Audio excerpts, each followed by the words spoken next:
Classes were expected to resume at TUT this morning as per the statement that was issued by management yesterday. But as things stand this morning, as you can see behind me, there is a blockade where different political organizations have joined hands in order to disrupt classes, saying that there will be no business until their grievances have been met. Thank you so much for joining us, my brother. If you can just introduce yourself and tell us what are the issues that you are having that school cannot proceed today. Thank you for responding to our call. My name is Tshwane, the branch secretary of SABC TUT Red. Number one of the issues here is that the corrupt management. We called for maintenance in these traditional residences. So what the management is doing, my brother, when we say want maintenance, they are now taking upon themselves to loot. They've seen it as a looting scheme. They are saying that some students in campus residences, they must vacate and go and stay in another building whereby they are going to make money through that thing. So we are here to say that this is not going to happen. You can't say you are moving all the entire residence in order for one to remove or to replace taps and shower caps. There's no need for one to move for such thing. Thank you so much. If we can get another political organization that's also into the action today, EFF, tell us what are your feelings regarding the blockade here today. Thank you very much. I'm Kingsley Baloy, the chairperson of the EFF. As EFF Student Command was disturbed by that communique that coming from management, even the ISRC. By the way, as EFF was saying, politics will lead SRC. SRC is not going to lead politics. Why I'm saying that? SRC top 19, there was with management Friday. They agree something that is not going to benefit students. This issue of academic records. The minister said each and every student must get their academic record. But now they are saying we must call our boss. Our bosses, if now I'm applying, the bosses, they must call them so that they will send the academic record. We are saying now, I want internship, I want academic record. I want to go there inside there, they give me academic record. They are saying no.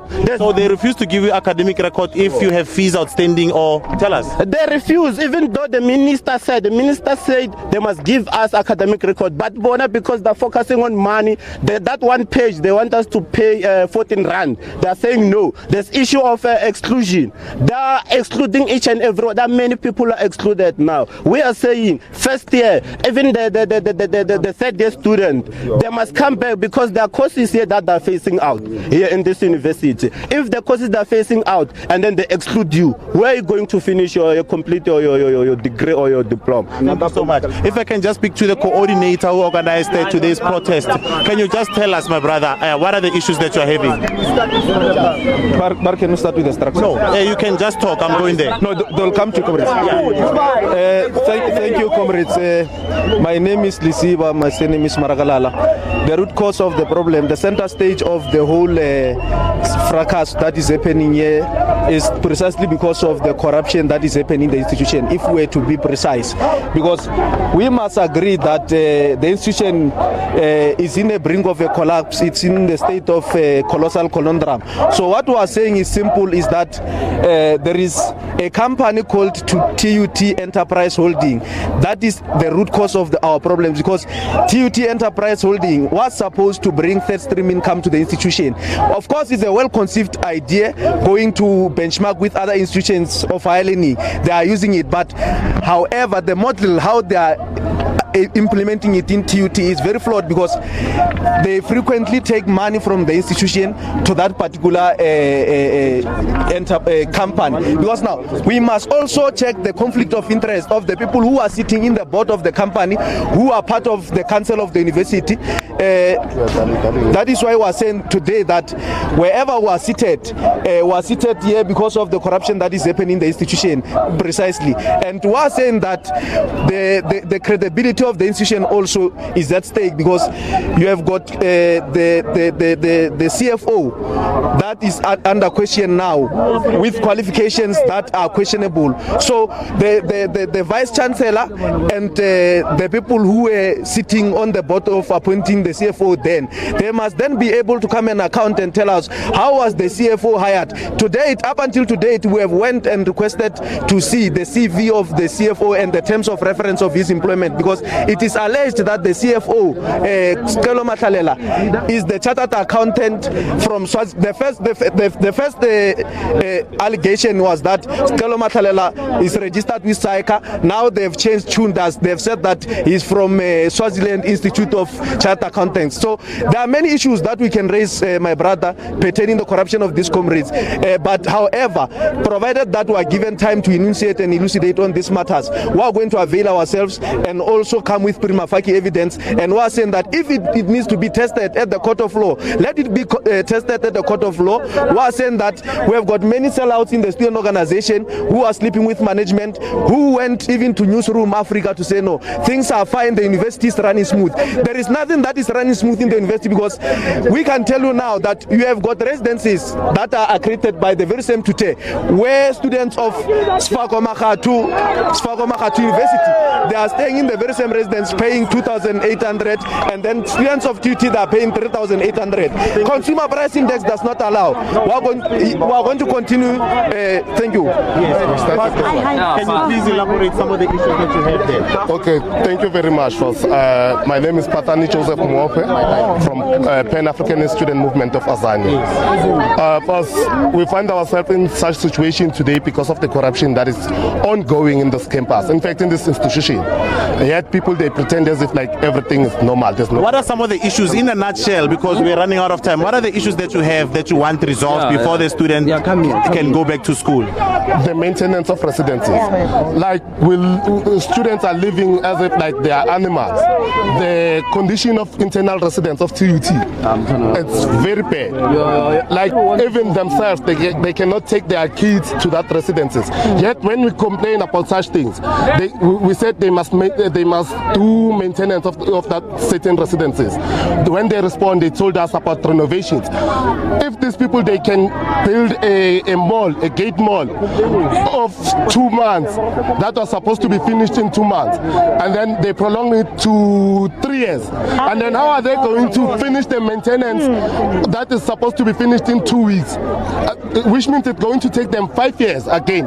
It shows how corrupt they are, because now the very same students who are supposed to leave the residences they are saying to West Zaragoza or something, it's the same properties of TUT, and then they are going to build them 2 times, because now in TUT, when after signing the contract, they bill you immediately. They don't wait for a year or something, they bill you immediately. So now when they move these kids to those residences, who's going to pay? Who's going to pay? It shows. Okay, thank you first. Okay. Hi, my name Christian organization. Introduce yourself. Oh, my name is Kanyisile. I'm the chair lady of Student Christian Organizations. As you can see, there are many people who are burning tires here. It's because of the burning issues that we have as students of Tshwane University of Technology. First, it is the maintenance. They are saying students must be moved from the internal residence to accredited residences. If you can check, these accredited residences don't bring things for disabled students, for people with disabilities, and the buses don't cater for students with disabilities. So if they're saying they must move from internal residence to accreditation, that's totally wrong. That's the burning issues from us as the Student Christian Organizations. Thank you. Introduce yourself and the organization and the issues. Yes, this is Tulan Matevola from DASO, a chairperson of DASO, interim chairperson. Thank you very much for the opportunity. Ours is very simple.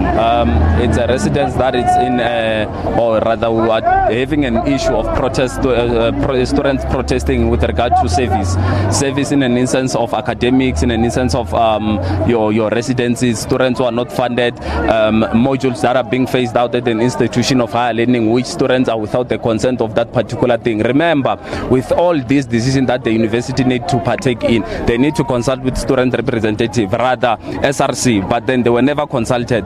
Majority of all these issues that are resuming now in the university, none of us were made aware of. We've been told of this TUT, we've been told of these renovations of Building 30 and Building 44 and all these other places that are taking place, but none of such issues we've been told of, the brief rather. But then there's issues of delay with regard regard to things that have been queried on the processes of the university with regard to students who are excluded in majority, a very number that have never been seen in the history of TUT, that students, more than hundreds and hundreds of students that are being excluded in the university. So we are saying to such an extent of that the decision is being made to students that they need to stay at home for 2 years. We are saying that we cannot advocate to such, and we cannot allow the university, if it's an issue of students who are not competent. There's so many processes, or there's so many developments or initiatives that the university has to take. There's SDS, there's student development and support. There's so many extracurricular activities that can keep our students intact and focus into their academics. We understand most of these students, they are coming from afar, they are experiencing city life for the very first time. Some of us, they are coming from Guyana, the likes of Kwanongo, KZ, and they are from traditional areas. So we need to be made orientated of how is it like to be in the institution of higher learning. Remember,